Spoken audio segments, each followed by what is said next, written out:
Okay, so the purpose of this call today is to answer any questions that you have about Stop People Pleasing group coaching, to make sure that you have the information that you need. Second of all, to give you some coaching on any of the sticky situations that are coming up for you in terms of people pleasing, perfectionism, and codependency. I am a little under the weather today. I've been kind of feeling nauseous all morning, so I feel like my battery strength is kind of about at half power today. So if you notice, I seem a little less enthusiastic than normal. I just can't get my stomach to behave today, but I wanted to be here with you to be able to answer questions that I've been collecting from email and DMs that I've been receiving so that I can get those answered, get any coaching for you that you might need. And then I want to teach you something that is kind of at the heart of everything we do in Stop People Pleasing, and for you as you are wanting to eliminate or contain and eliminate the people pleasing and perfectionism and codependency that come up for you in your life. These are going to be some really essential things, excuse me, for you to know and understand. So I'm grateful that you're here, and I want you to start thinking about your questions. There's actually, there's two different ways that you can ask your questions. You can put them in the chat. And so if you look across the bottom of your Zoom window, there's a little chat bubble, looks like a speech bubble there. You can send me any questions you have that way. You can also just unmute and ask any questions that you might have there. So for anyone who is joining, we're going to be first answering some questions. Second of all, getting some coaching. And then I want to teach you a skill that we use inside Stop People Pleasing. It's one of my very most favorite things. If you attended the webinar a couple of weeks ago that I did, and if you didn't and want a replay of that, let me know and I can send it to you. I'm going to teach you another emotion processing tool. And that's what we'll do in just a little bit. So if you have any questions, if there's anything in particular you want me to address, go ahead and put that in the chat now so that I have an idea of what you came for, information that you want, what you want to get out of, giving this time to me today. I know your time is super valuable and super precious. And so I want to be able to do that well for you because you're here. And I will, just for everyone who is joining, I'm not feeling super great today. I wanted to be on this call with you. And so rather than cancel this, I canceled some morning appointments, but I'm still kind of about half strength today. So we're going to work with everything that we have and get you some valuable information. So some of the questions that I received, whenever you're evaluating any type of program or book or opportunity to change, there's really three things that have to be a good fit. Number one, you have to believe that the person, the coach, the therapist, the author, the speaker is the right person for you to learn from. And number two, you have to have faith that the program or the type of therapy or the type of the way that the book content is laid out, the way that the program content is laid out is going to be beneficial for you. So you have to have faith in the person, the coach, the therapist, in their program. That's number two.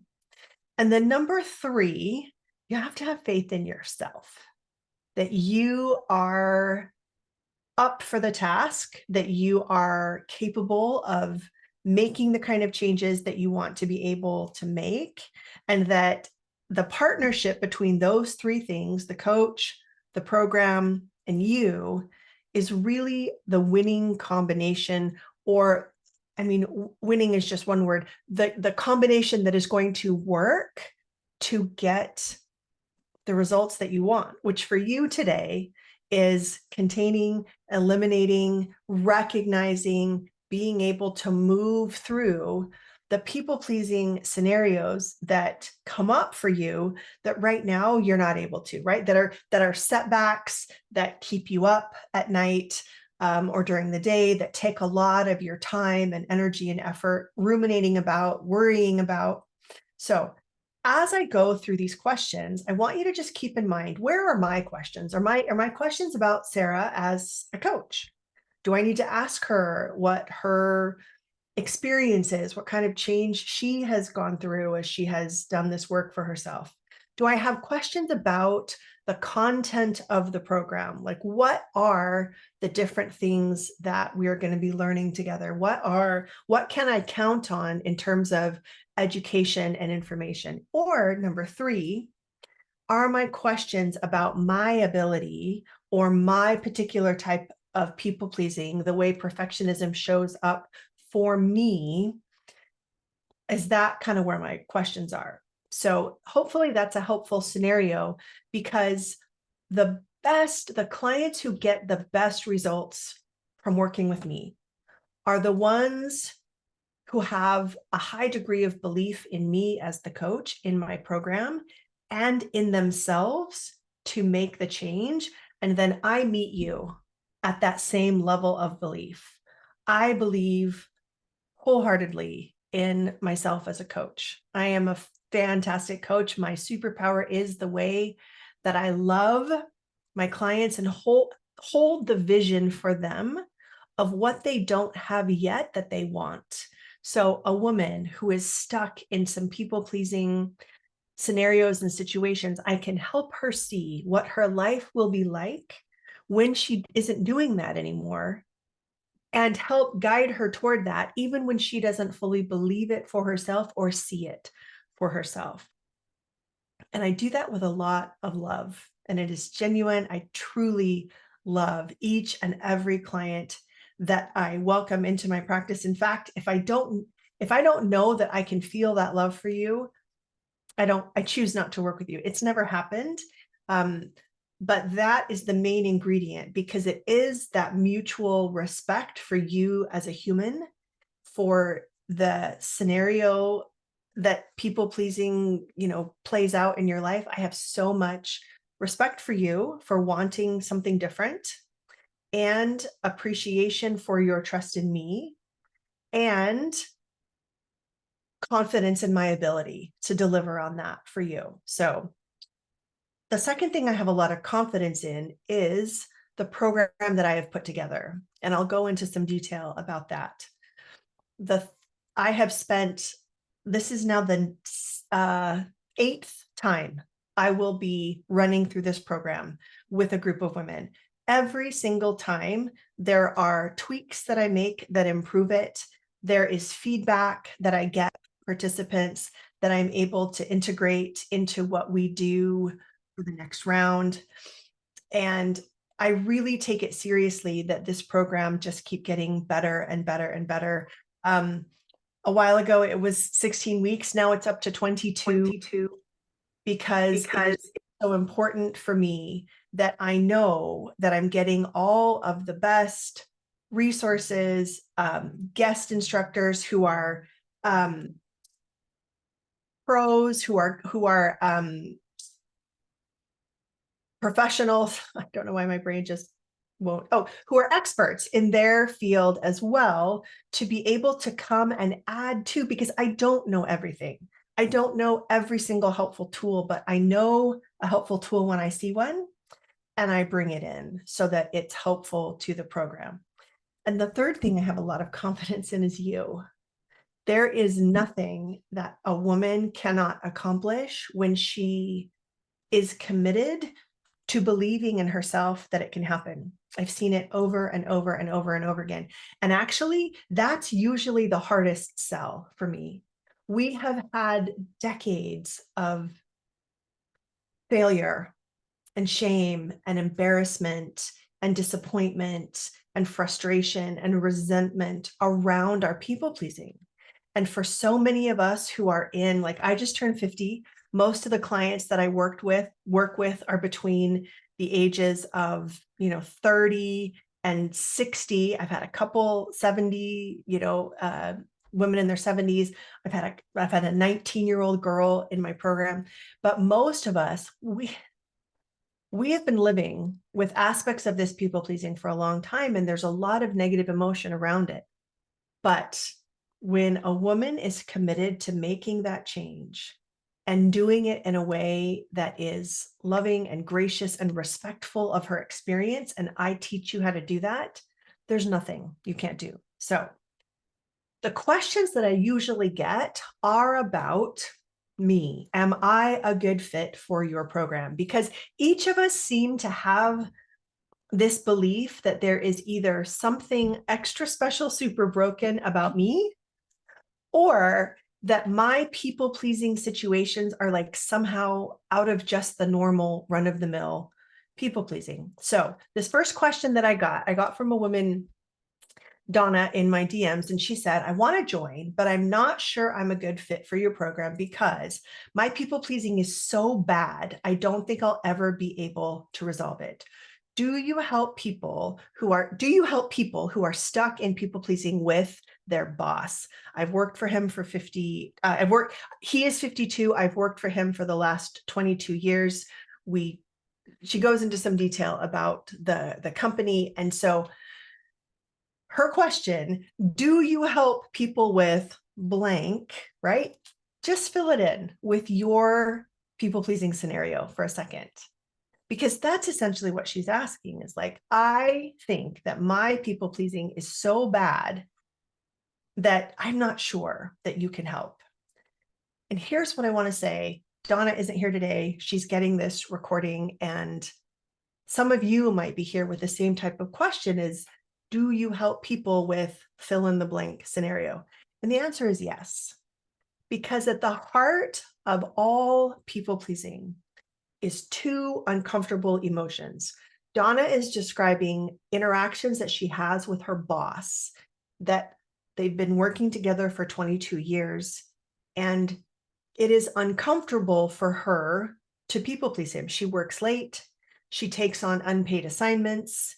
She is currently creating a new program for him for which she is not being paid. That's uncomfortable. That's a discomfort. She's working late. She has some resentment. She is not being able to spend time with family members, her children. So there's this kind of discomfort because she is people pleasing. If she were to tell him, I'm sorry, boss, I'm not taking on any more unpaid labor, that's another type of discomfort. That is anxiety. That is probably fear. That's worry about how he'll react, whether or not her job will be affected by it. So at the heart of every time I talk on camera, my nose starts to itch. Isn't that so weird?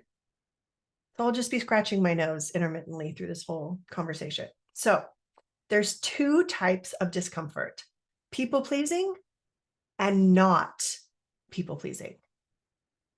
One of the things we spend a lot of time doing in our group coaching weekly program is identifying the two types of discomfort. So if she's going to people please him, she might be feeling resentment and anger and some sadness because she's missing some family events and working over what she's paid to do. If she chooses not to people please him, she will be feeling some worry and some anxiety. And so the answer, Donna, is yes, I can absolutely help you, because it all boils down to the same thing. And what happens is our human brains just spin a story around, well, everyone else is able to tell their boss no. You're the only human who is weak enough, or who is, stuck in people pleasing to the degree that you're not able to do this. And it's simply not true. One of the best pieces of news that I have for everyone who comes into my program is, guess what? Your people pleasing feels like extra special, super broken to you because you've been living with it for decades. And a lot of the stories that get spun up around people pleasing have convinced you that there's something like extra bad about yours, but it's not, because it always comes down to there's two types of discomfort. people pleasing and not people pleasing.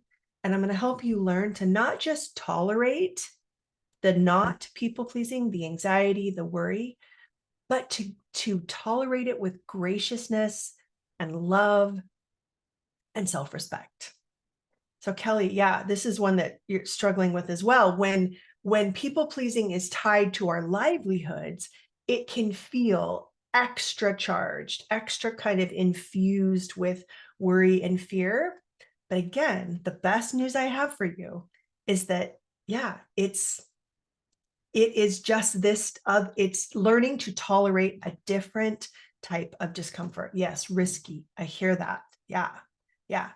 And once we can learn to tolerate the discomfort, and by tolerate, I mean to be with in a loving, protective, gracious way.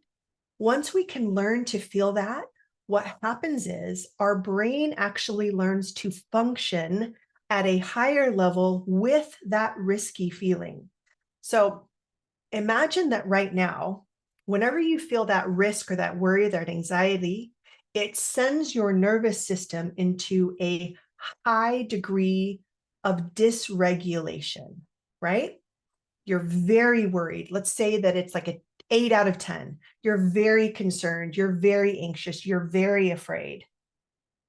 When I teach you to notice, to be with, to process all of that fear and risk and anxiousness, you will still feel it, but maybe like at a 6 or a 5. And what that means is that there's more space for you to stay engaged with the part of your brain that has to find the words to say to your boss, I appreciate the offer. I'm not adding any more unpaid labor to my plate right now. And then you get to breathe and be with and take care of yourself in that. So it's actually 2 different skills. Number 1, to process whatever you're feeling, whether and know, do I need to leave the scenario where I can calm myself down outside of the scenario and then go back into it when I'm feeling like I have more resources. Eventually, you'll be able to stay in the scenario and still be able to find the words. At first, the words you're finding are, I need to check on that and get back to you, so that you can get out of the situation, process, regroup, come back to yourself, let your nervous system regulate again. And then you practice saying words, you practice feeling the feelings to go back into the situation with your boss, Donna. And you do that enough times. And what happens is you actually build the skill to not need to leave the situation anymore. Not that that's good or bad. It's just like training a muscle. And pretty soon you're able to stay in the situation and feel more ease. Exactly what you just said, Kelly. Yeah, more ease, and find the words that you need to be able to find. So whatever your people-pleasing scenario is, whether it's with a boss at work and you feel a lot of worry about your livelihood being tied to that. In fact, all money scenarios, right? I have women who are married to men who are overspending and they don't know how to say anything about it. I have women who are paying for adult children's expenses because they feel a lot of that same type of risk with, we tend to feel a lot of risk and fear around money. Whatever that situation is, it all comes down to learning to tolerate a different kind of discomfort and building the skills to say what you need to say and take care of yourself. Take really, really good care of yourself, no matter what you're feeling. Any questions or comments about that before I go on to the next answer? Kelly, this is one I definitely want to go into because the urge and the logical reasoning around the people pleasing is so layered and strong here. Yes, Kelly, you bring up a really good point. Your brain is going to be sending you the messages that it feels are most important for you to hear in the moment, which are stop, back up, just say yes, just appease, right? Just accommodate. Because when the body has a nervous system reaction that is fueled with fear, the body can only interpret that as danger. And the body needs the presence of our brain to say, it's okay. We're going to leave the situation. Let me think about that and get back to you. Or I'd love to circle back when I've had a chance to see if this is a good fit for me. The brain will be sounding the alarm, danger, danger, danger, danger. And so what we practice in that scenario is taking a deep breath and just exiting, pausing. You'll hear that in a lot of what I teach. The very first step is always to pause, because we don't have the skills to stay in the situation and handle it the way we want to, because those people-pleasing patterns are just so ingrained. And that's so normal. We've been doing this for decades, right? So it's going to take some practicing first to pause, to be able to go somewhere else, calm down, return to a regulated nervous system state, and then practice what we need to say or what we need to feel to go back into the scenario and have the outcome that we want, which is that we don't people please, we don't perfectionate, and we don't slip back into codependency. Thank you for saying that, Kelly. It's really important. All right, next question. Tina, $3,500 is a lot of money to pay. I'm nervous I won't really be able to change enough to make it worth it. First of all, yes, it is. And I understand that it is an investment, a cost that is a lot of money. But notice that your nervousness is about whether or not you are going to be able to show up in such a way to make it worth it. This is a really common question that I get, and it's about lack or like a lack of faith in you to be able to really get it done. So a couple of pieces of information. Number one, it's why I keep the group small, 10 to 12 women at the most, so that if you show up, and I can't drag you to the Zoom meetings, but that's why I have made it $3,500. It's enough money that you're not going to be able to just walk away. And like, I buy $79 things, $49 things, and sometimes I don't show up. My hope is that it is enough of an outlay of money, whatever it is, that it will make you show up. Because when you show up, the group is small enough that you can't hide. And I do this on purpose because a lot of people, two things happens. Number one, they don't take up the space. They listen, they hear other women talking, or two, they slip into wanting to please me as the teacher. Very normal. But with a small group, that is much less likely to happen because I can see it. I hear from everybody who wants to speak every single time we meet. And number two, you have one-on-one session with me, and I'm actually going to extend a bonus to those of you who are here today. I'm going to give you another one-on-one session with me. It's a 45-minute session where it's just you and I get to check in with you. Number one, are you getting what you came for? What is working? What is not working? What is making sense? What is not making sense? And with 2 check-ins during the course of that 22-week program timeframe, it's really difficult to not get what you came for if you're ready to show up. Now, if you really don't think you're going to show up, don't buy this, because it is not going to work for someone who isn't at least willing to show up to the weekly calls or to watch the recordings when they're not able to show up in person, to post in the Facebook group, to ask questions. So there's 2 other ways that I give you to communicate with me to make sure that you really get what you came for and are able to make the changes that you want. There's a Facebook group that is private. It is just for the members of our group. All of the recordings are posted there. And I ask questions throughout the week. We share funny memes, other things around people pleasing. It's really where the sense of community happens outside of our weekly recording.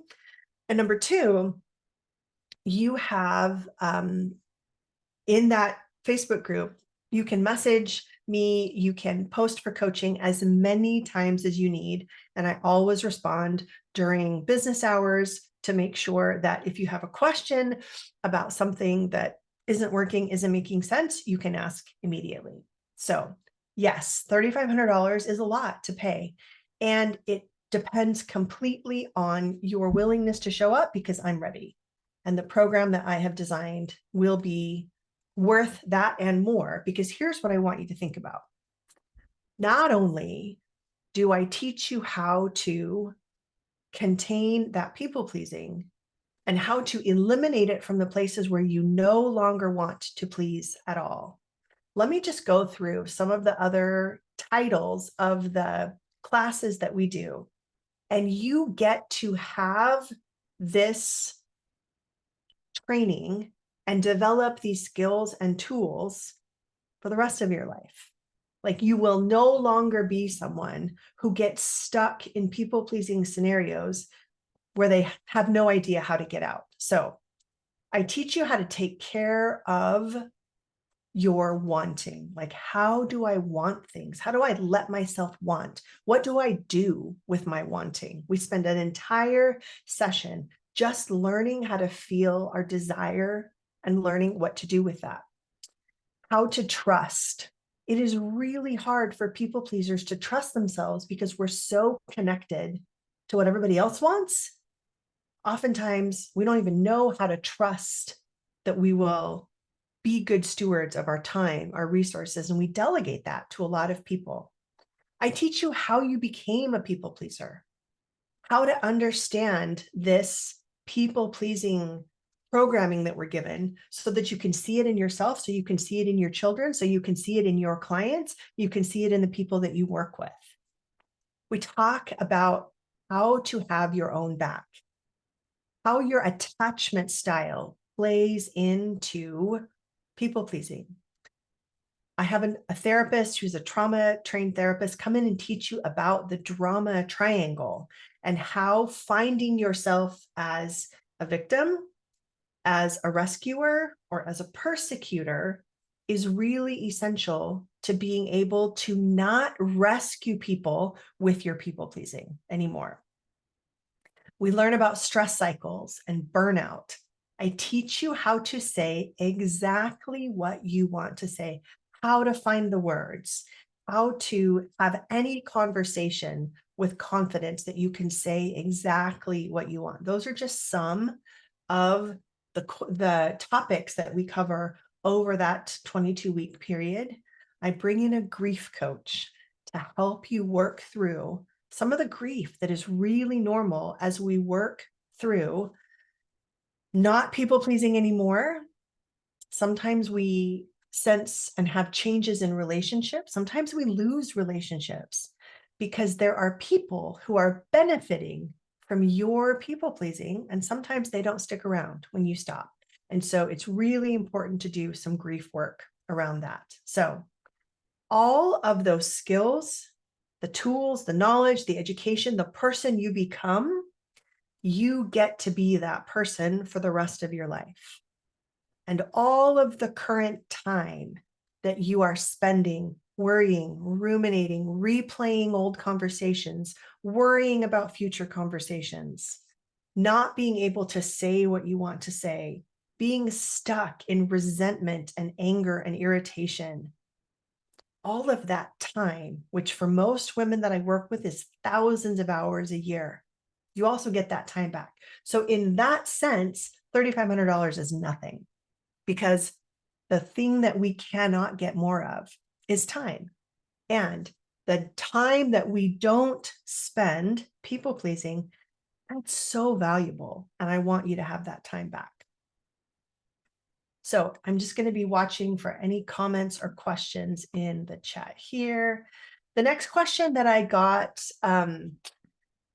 it's also such a great one. This is Julie, and she says, I want to join your program, but I'm waiting for blank to happen. She says, I'm waiting for my daughter to go back to college before I commit. So many of us have this scenario. There is something that we think needs to happen before we can commit. Now, I'm not going to tell you, Julie, that you committing to do this is more important than your daughter or waiting for her to go to college, because I don't know. I trust you. But here's what I do want to say. Women are overly programmed to put other people's needs before their own. So it makes a lot of sense to me that you think getting your daughter ready to go to college is more important than you enrolling in this program. And what I want to just call your attention to is, number one, that's the way we are programmed to think. So when you think about that programming, do you like your reasons for wanting your time and energy to go to getting your daughter ready for college and not giving any to you?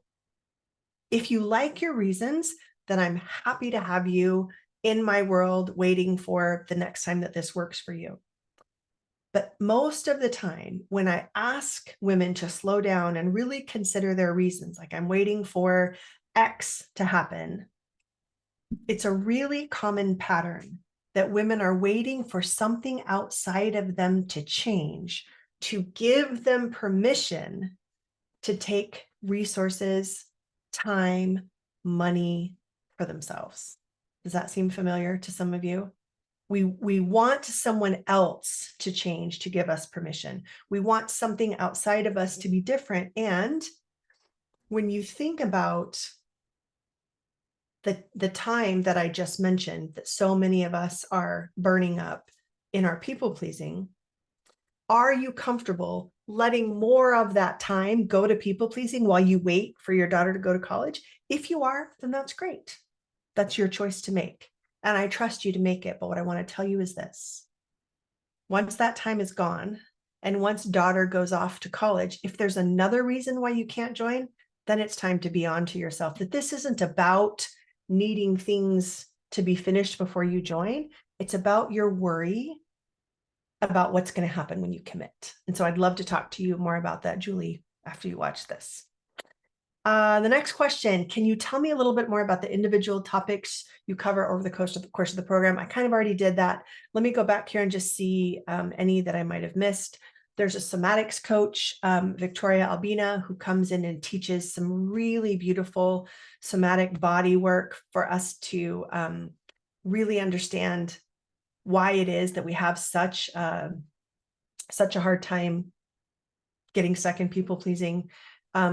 Maggie Reyes is a marriage coach, and she has a beautiful communication framework. I have her come in and teach. It's called Soul-Centered Communication. She does a beautiful job with that. So those are some of the other topics that we cover. Next question came from Zina. I'm nervous to be in a group coaching program. I'm not super familiar with Zoom, and I'm worried that in a group setting, I won't share because I get so nervous. So Zina, I addressed that a little bit with the size of the group and the one-on-ones that we get. Tolerating that nervousness to show up for yourself might be something really beautiful for you to think about. Like, do I want this enough for myself? Am I committed enough to myself that I'm willing to show up a little nervous? I'm willing to show up a little scared, and let Sarah teach me how to handle that nervousness and maybe that fear so that I can make the progress that I want to make. Because there's a reason why you sent me this question. There's a reason why you're interested in this. And if allowing yourself the opportunity to show up a little nervous and scared can get that resolved, I think that's something really important to think about. Next question, Carrie. I've been listening to your podcast and love everything you have to say. Thank you so much. I know I'm people pleasing, but I just don't know if I need a program. Do you think I can just just use the podcast and other resources to work on it. Okay, so first of all, Carrie, thank you for listening to the podcast. Absolutely. The reason that I put the podcast, social media posts, webinars, trainings, the reason I put those out into the world for free is because I want people to access tools and resources no matter where they are. It is time to join this program if you are ready to take the fast track. Because what I find is that so many of us are such good girls. We are so programmed to not disrupt other people, to perform and to please and to edit and to make ourselves small that we don't even know we're doing it.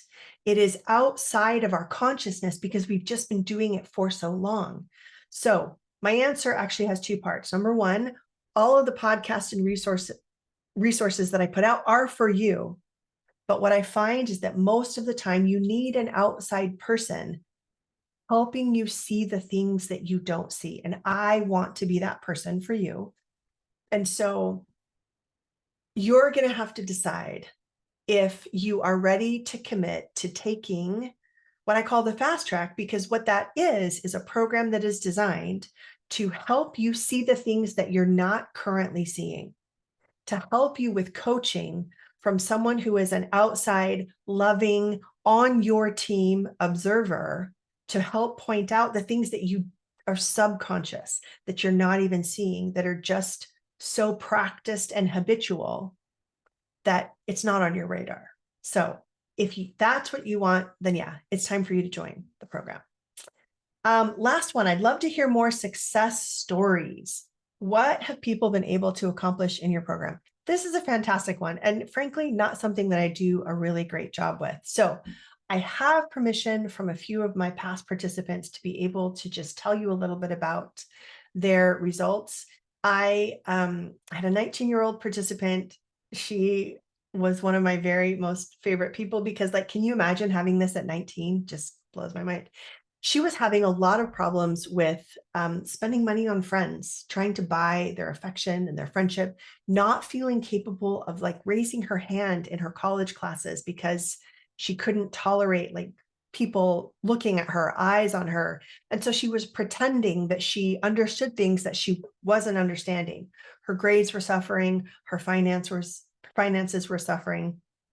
She sent me a text that basically said, I cannot believe how much progress I was able to make over the course of your program. I feel so much more empowered to be able to raise my hand and get help, which, you know, all of us are older, but can you imagine 4 years of just kind of bluffing your way through college, or 5 years, however long, you know, she's going to be in school, because you're too worried about what other people are going to think of you if you raise your hand. Like, the quality of her education just went up exponentially. And she talks about not feeling obligation anymore to spend money on friends. She shared a scenario where even when she would go into a store, she would feel an obligation to buy something just by being in the store, because she didn't want the store owner to be mad at her for coming in, taking up space, taking up time, asking questions, whatever, and not making a purchase. So those behaviors for her are totally gone. One of my a client who's actually done the program 3 times now, her name is Jane. She is the one that I mentioned who was really taking a financial hit herself by paying a lot of her adult children's expenses. Her worry was that she had a son who was kind of in and out of depression, in and out of anxiousness. And she worried that her withdrawing financial support from him might trigger, you know, some depression and anxiousness. But we were able to find a way for her to regulate her own nervous system, to share her plan with him with enough time for him to learn to pick up the slack on those financial needs, and to be able to talk about it with him in a way that really worked for both of them. So those are 2 that I wanted to share with you. I don't want to go to the end of our time without opening up for some coaching and some of your questions. So I'll save a couple of the other stories that I have, and I just want to check in with you. So I know Bobby and Kelly and Pamela, you're here for a particular reason. Did you want some coaching on something? Did you have a question? And I'll just pause for a second. If you're just here to listen, fantastic. I'm happy to keep sharing, but I just want to make sure that you're getting anything that you need.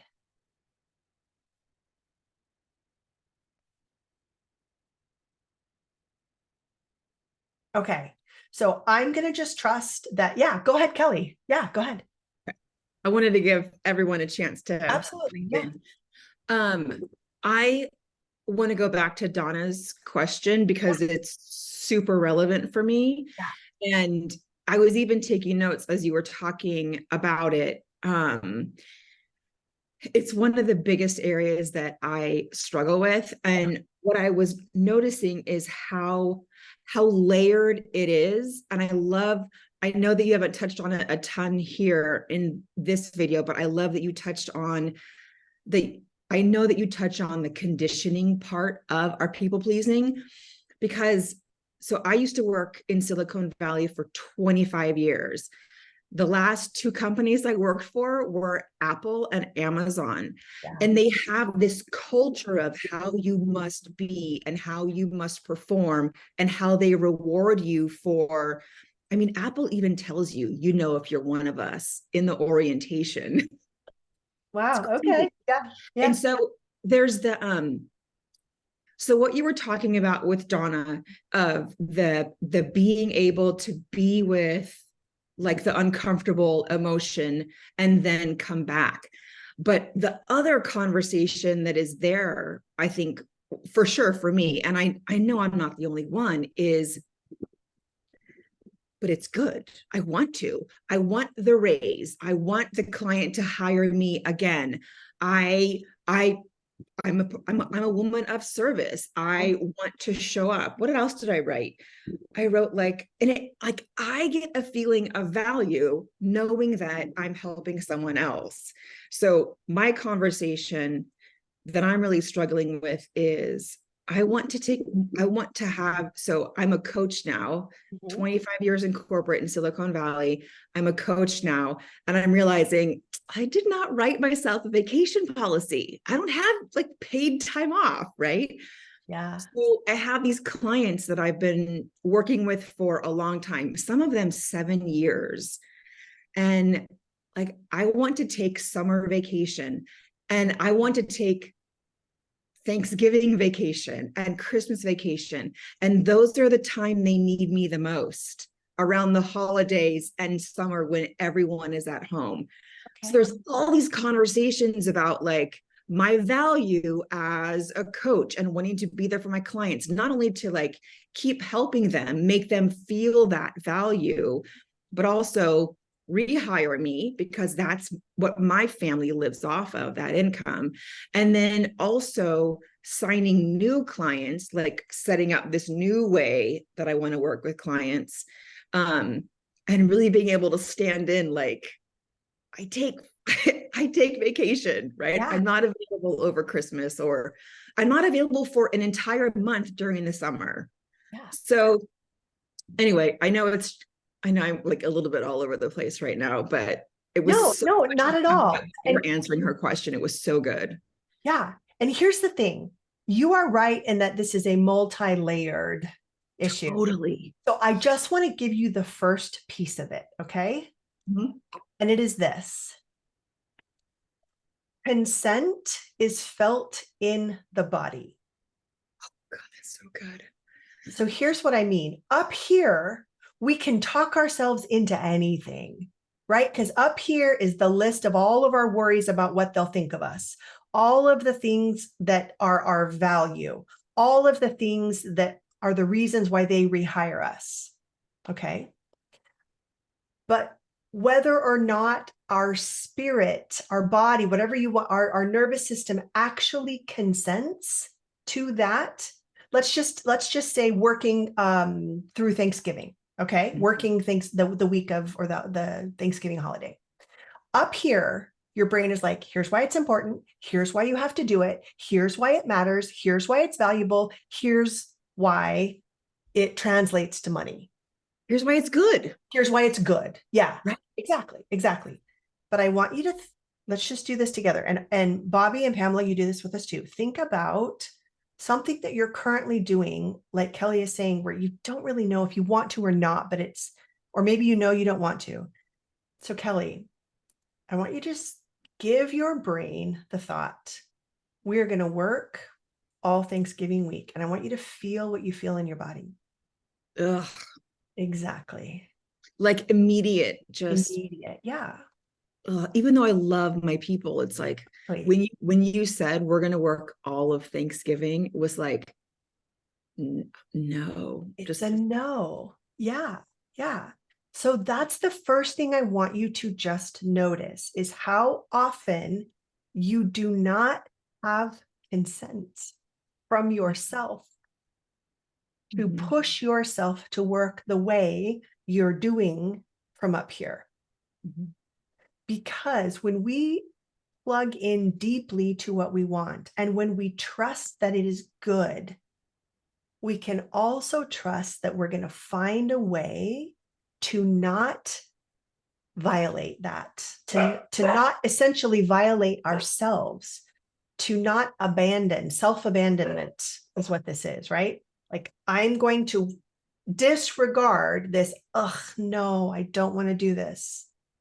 And I'm going to go back up here and I'm going to make us do it. Can I present something I'm really aware of also? Yes. Yeah.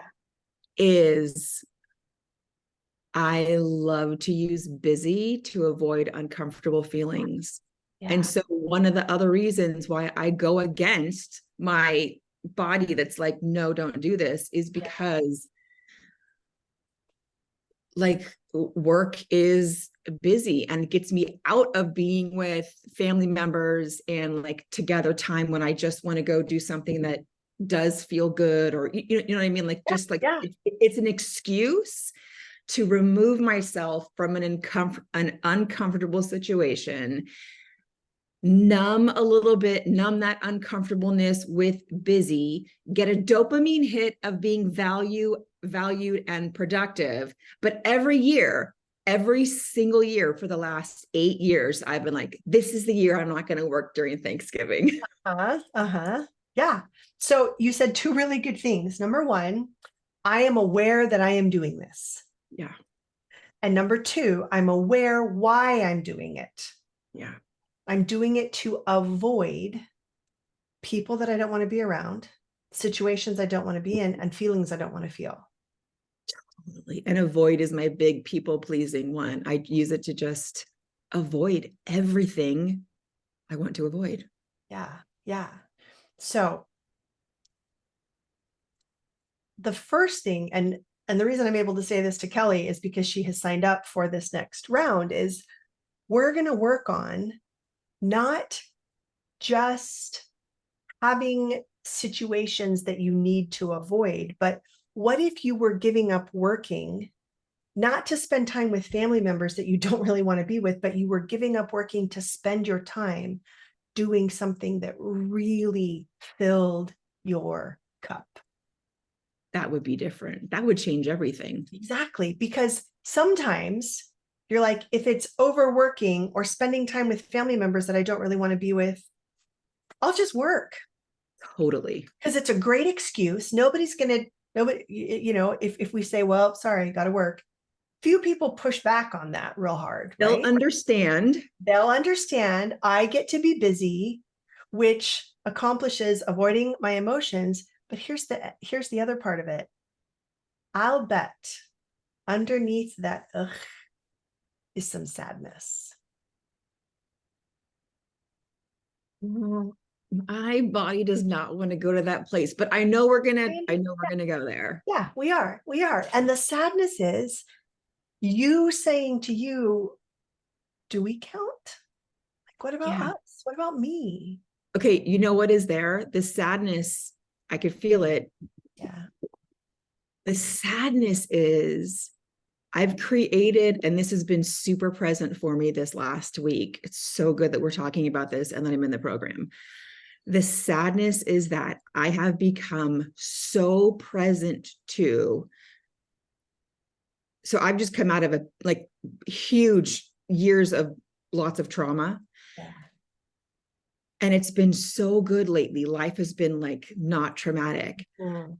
And literally over this last week, I have become present to, I've created a life that includes nothing that is pleasurable and enjoyable to me. I don't even know what that means because I was so busy doing all of these other things. It's like, if I had an hour to myself, what would I do? I would probably just scroll on my phone, Yes. right? Okay. Like I haven't Smiling so filled, big. right. I haven't filled my life with anything that actually like brings me joy, that I would choose over work or choose over spending time with family. Yeah. It's like the sadness is around how empty my life feels without the things that I have created more significance around than I actually want them to have. Okay. So that sentence, Oh, you need to God. write that down, Yeah. right? The sadness is because I've created more significance around doing for other people than I have created around doing for myself. Yeah. Including my child. Because I don't even know what that is. And again, you're in very good company. The most common thing that women say to me is, I don't even know what I want. Yeah. Like, if I had an hour to myself, I don't even know what I would do. Do I have any hobbies? Do I have any pursuits? I mean, I don't even know because Mhm. I'm so busy overworking, overgiving, over sacrificing, overdoing. Yeah. And some of what I think about wanting Yeah. feels risky, feels emotionally risky. And I'm like, nope, never mind. I'd rather work Yeah. and people please everybody. I get it. We're gonna have a good time, Kelly. This is gonna be amazing. Thank you, Sarah. So just feel your consent. Even if you decide to overwork, Yeah. acknowledge it and say, I felt that. I'm gonna work on that for now. I'm gonna work. Yeah. But I want you to know, body, soul, self, I felt that. Okay? Yep. And we'll build on that. So good. Thank you. Pamela, I'm going to go ahead and answer your question now too, and you can come back and watch the recording. I'll make sure you get that. And you said, I'd like to know how not to feel drained when someone is speaking disrespectfully to me. I choose to not respond, but I need help on how to rebound quicker with the internal emotions. It's at work, volunteer roles, neighbors, family, etc. Such a great question. So the first question I have for you is to consider why it is that this disrespect is happening in the first place. And I know that you have to hop off for another meeting, but answer these questions and DM me your answers, because tell me what is happening to begin with when that a person is speaking to you disrespectfully. Do you have a second to do that now, Pamela? Yeah, I can stay on for a minute or two. I think I tend to be an empath, and I have a lot of energy vampires around me, and they have agendas of, what they're going to do, or they're trying to manipulate me, I feel like. And I Okay. know to not respond, and I'm good at not responding, but it takes me a little time to bounce back. So Okay. I've worked on my people pleasing quite a bit, and I think I'm doing pretty good. But it's fine tuning. Okay. So if I'm understanding you correctly, you're in a situation, there's some disrespectful communication, you do not respond, and then you retreat or leave the situation, but you continue to ruminate or worry, or tell me what's happening for you. I just feel drained after that, and I like to not feel drained. I'm not ruminating anymore, really. I don't do that. But I'm just feeling drained. It takes me a while to bounce back my energy, my physical energy, my emotional energy. I feel spiritually drained, but it's the same person over and over, so I know, I don't think about it anymore. Okay, here's my suggestion then. Can you think of a place? I mean, I'm assuming you're in front of a backdrop right now and you're not actually joining us No. from Sunny Beach, but here's what I want to ask you. Is there a place in your mind that you could go that feels rejuvenating like a beach? Hmm. Like taking a walk outside or something Yeah. to rejuvenate me. Yeah. Like, Mhm. can you even go there in your mind? Like for Put me, some music on. yes. Even, I mean, I could do the other things, but try other tools to help me be that voice, be the louder, or being that energy, changing the energy. Yes, Yes. exactly. Go somewhere in your mind, or if you can go there physically, go there physically. Like there's this path on a mountain trail in a cabin that we rented once. I can go there in my brain and imagine my feet on the path. And I begin to just feel a little more calm, a little more grounded. Or you mentioned music. Mhm. Another great modality is movement. And actually, in our last few minutes here, I just want to teach you something that for me is really grounding and rejuvenating. And it's the skill that I wanted to teach you today. It's to put one hand when I'm feeling activated or drained or sad, one hand here, and then one hand on my low back. And you can put it however feels best to you, palm in or palm out. And then just start to sway. If you want to stand, it feels different, or you can do it in a chair. And then with my hips, I start to make a figure 8. Like left hip comes out and then draws back. Right hip comes out and draws back. And I feel the pressure from behind on my back and in the front on my chest. I just rock back and forth and I begin to feel really calm and grounded. And I actually like doing it closing my eyes. So Pamela, going somewhere in your mind that rejuvenates you, listening to music, taking a walk, or movement can help refill your cup when you're feeling drained. Great. Thank you so much. I am going to drop now. And Kelly, good Sure. stuff. I was right there with you on some of that. Yes, amazing. Okay. Thank you. So Pamela, thanks for being here. And Kelly and Bobby, it was so good to have you. So for those of you who sent questions in, you'll be getting this recording. And I'm here to be of service and help to you in any way that I can. So have a great week. Let me know if you have any other questions. Kelly, did you have another question? No, I just want to say thank you. You're so welcome. You're so welcome. All right. I will see you soon. Have a good week. Bye-bye. Thank you, Sarah. Bye. You're welcome, Bobby. See you soon. Bye.